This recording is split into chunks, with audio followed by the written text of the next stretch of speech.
Kisah ini terjadi pada tahun 2007. Waktu itu menjelang ujian nasional. Aku dan keempat temanku, sebut saja Susi, Santi, Yayu, dan Ana, yang notabene adalah teman satu sekolah, berencana untuk melakukan pendakian ke Gunung Telomoyo, gunung yang letaknya tak jauh dari tempat tinggal kami. Karena kami rasa kurang aman jika mendaki hanya berlima dan semuanya perempuan, maka kami mengajak juga beberapa teman laki-laki seangkatan kami, yaitu sebut saja Braja, Abi, Joko, dan Udin. Setelah semuanya setuju, ada satu hal yang memang menjadi ganjalan untukku, yaitu mengenai izin kepada orang tua. Waktu itu di kantin ada aku, Susi, dan Ana. "Kenapa kamu, Fah? Kok dari tadi diam aja?" tanya Susi kepadaku. "Aku bingung, Sus.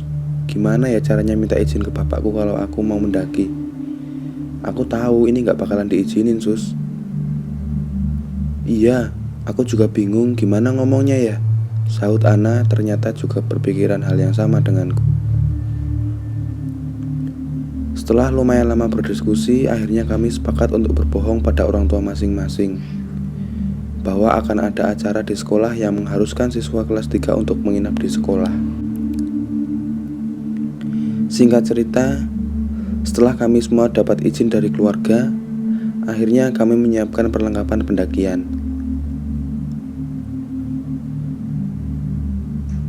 Dan hari yang ditunggu pun tiba.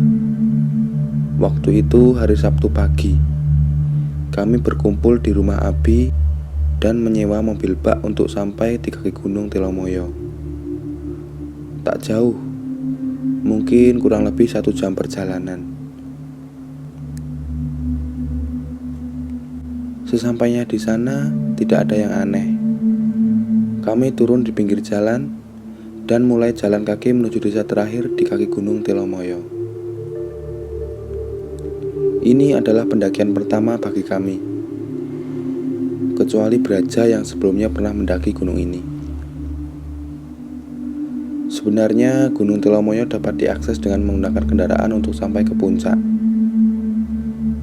Tapi kita berencana mendaki bukan melewati jalur itu, melainkan melewati jalur setapak. Dari start pendakian sampai puncak hanya membutuhkan waktu kurang lebih 2 jam.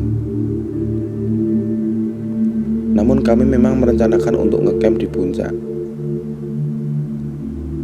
Dan sebetulnya jalur yang akan kami lalui bukanlah jalur resmi. Maka tak heran jika di perjalanan pendakian kami tidak menjumpai pendaki lain. Setibanya di desa terakhir, kami menyempatkan membeli kayu bakar untuk perapian nanti di atas. "Adik-adik ini mau pada kemana?" tanya ibu-ibu penjual kayu bakar itu. "Kami mau ke puncak, Bu," jawab Braja. "Apakah adik yakin ingin berkemah di sana? Jarang sekali loh ada pendaki yang naik dan berkemah di sana, Dek," tanya ibu itu dengan penuh rasa heran. "Yakin kok, Bu. Saya pernah berkemah di sana," jawab Braja dengan sedikit rasa bangga. "Baiklah kalau begitu. Mari Ibu antar sampai ke atas, biar Ibu bawakan kayunya," simpul si ibu. Kami pun berjalan dengan santai sembari menikmati senja di Telomoyo. Tak terasa kami sampai di puncak Telomoyo. Kami segera mendirikan tenda di sana. Tak lama setelah mendirikan tenda, terdengar suara azan maghrib berkumandang. Kami pun bergegas untuk sholat. Setelah semuanya sholat, kami lanjutkan dengan memasak mie dan membuat kopi.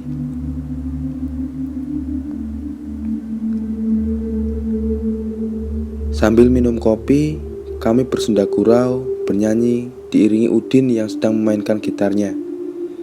Ya, gitar itu memang gitar kesayangan Udin. Saat semuanya sedang menikmati malam, Joko berpamitan ingin buang air kecil, dan dia pun berjalan ke arah belakang tenda. Setelah itu, Joko masuk ke dalam tenda. Tak lama setelahnya, tiba-tiba terdengar suara seperti ada seseorang sedang memukul patok tenda berulang kali. Beberapa dari kami yang mendengar suara itu dari luar mengira kalau Joko yang melakukan itu.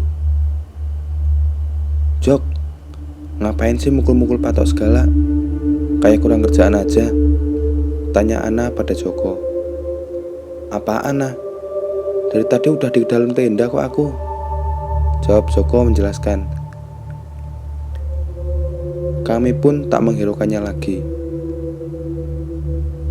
Waktu mulai menunjukkan larut malam. Kami memutuskan untuk masuk ke dalam tenda dan bergegas untuk tidur. "Din, gitarmu taruh luar aja lah, daripada di sini malah menuhin tempat," suruh Braja kepada Udin. Jangan taruh luar. Kasian, ntar kedinginan. Mending aku yang kedinginan daripada gitarku," jawab Udin dengan sewot. Ya, secara itu gitar kesayangan Udin.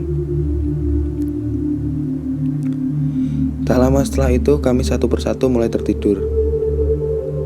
Hanya Susi yang masih belum bisa tidur. Tiba-tiba dia mendengar suara seperti ular. Awalnya dia berpikir itu suara ngorok teman-temannya. Namun setelah dia dengar dengan seksama, ternyata bukan. Dia pun mulai panik dan berusaha memejamkan mata. Belum Susi terlelap, tak lama setelah itu tiba-tiba Abi terbangun dan berteriak kesakitan sambil memegangi tangannya. Kami semua panik karena Abi terus-menerus berteriak. Akhirnya kami putuskan untuk meminta bantuan kepada petugas tower. Tidak jauh dari tempat tenda kami berdiri, ada tower pemancar yang selalu dijaga menurut Braja, yang memang lebih pengalaman dari kami. "Assalamualaikum, Pak." Joko mencoba mengetuk pintu gardu untuk membangunkan penjaga. Tak lama, salah seorang petugas membukakan pintu. "Waalaikumsalam, Dek. Ada apa ya?" "Ada yang bisa saya bantu?" jawab penjaga. "Iya, Pak.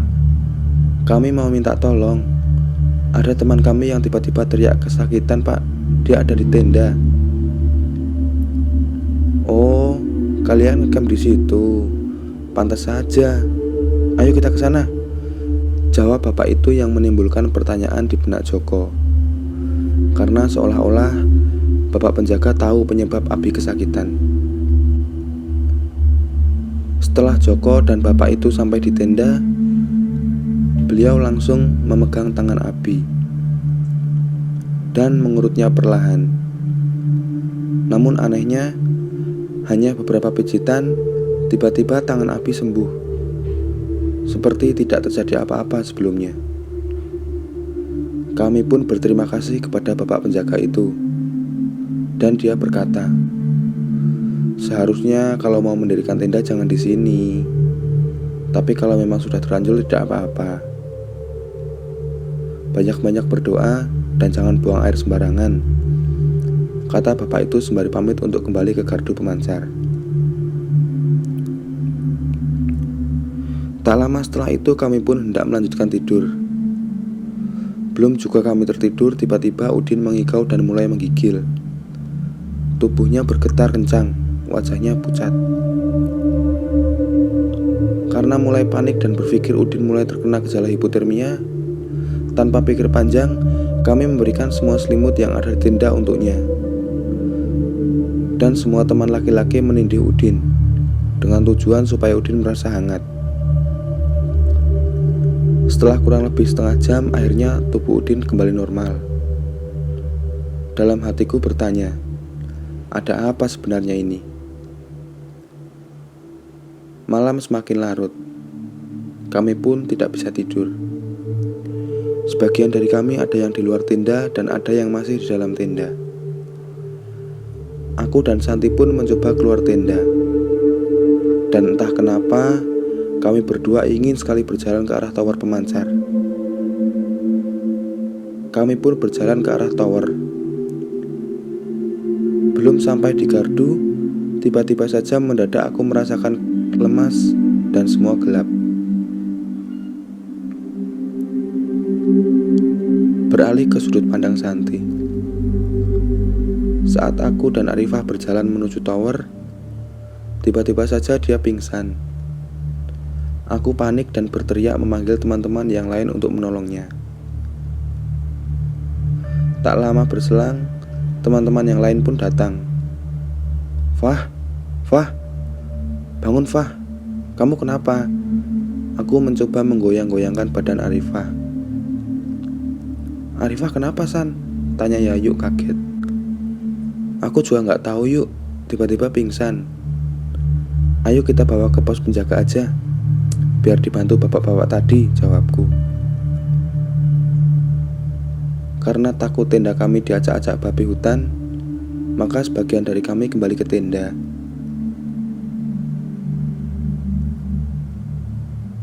Sampai di gardu, bapak-bapak tadi menyuruh kami membawa Arifah masuk ke dalam. Kemudian bapak-bapak itu merapalkan kalimat sambil menekan telapak kaki Arifah. Dan tak lama setelah itu, Arifah tersadar.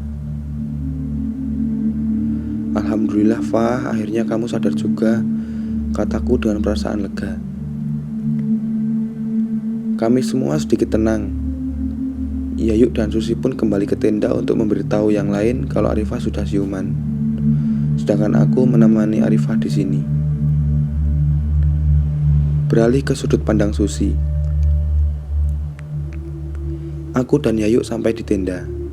Kami melihat Ana, Braja, Joko, Abi, dan Udin sedang mengelilingi api unggun. Gimana Arifah Sus? Apa sudah siuman? Tanya Udin penasaran. Alhamdulillah sudah. Tadi dibantu sama bapak-bapak penjaga tower. Sekarang lagi ditemenin Santi di sana, jawabku. Kita ke sana yuk Jok. Pengen lihat kondisi Arifah. Ajak Ana ke Joko. Ayo, jawab Joko. Mereka pun bergegas menuju gardu. Waktu semakin larut malam. Sayup-sayup kami mendengar suara speaker dari arah desa. Kami mengira bahwa itu pengajian. Akan tetapi dugaan kami salah. Ternyata suara itu adalah pengumuman bahwa ada warga yang meninggal di desa itu. Sontak nyali kami menciut, dan suasana malam itu semakin menakutkan. Tak lama dari itu, terdengar suara Joko memanggil-manggil dari arah gardu. Dia kasih kabar dengan berteriak kalau Ana ikut pingsan di sana. Kami pun segera menuju gardu. Kembali ke sudut pandang Arifah. Saat semua terasa mulai baik-baik saja, tanpa sebab yang jelas, Ana jatuh pingsan. Kami yang di depannya pun kaget dan langsung menolongnya. Setelah merebahkan Ana di tempat tidur, tak lama Ana sadar. Namun dia menangis jadi-jadinya sambil memegang perutnya seperti kesakitan. Kami mencoba menolong sebisa kami. Bapak penjaga tower pun terlihat bingung. Aku berkata dalam hati, sebenarnya ada apa ini? Tak lama kemudian, dengan sendirinya Ana berhenti menangis dan mulai tenang. Ana bilang pada saat itu, dia merasakan sakit yang amat sangat di perutnya. Kami semua pun tidak bisa tidur, karena takut akan terjadi sesuatu lagi pada kami jika kami tidur.